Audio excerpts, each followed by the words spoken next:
Атиканте Естейтс представя едностаен апартамент, находящ се на границата на Студентски град и Дървеница. Локацията е в непосредствена близост до ключови университети, което прави апартамента атрактивен от инвестиционна гледна точка. Сградата е тухлена и е построена през 2019 година. Строителството е висококачествено, с луксозни общи части.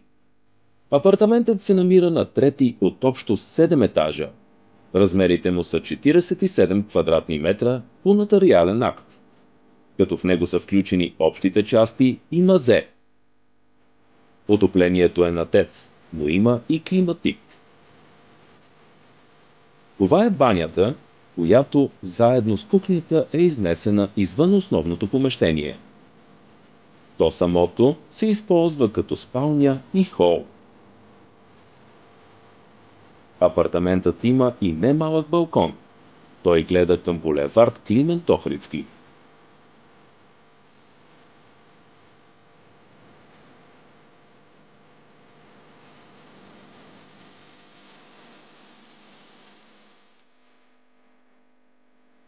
За още информация и подробности от нашия персонален брокер, свържете се на приложения телефон.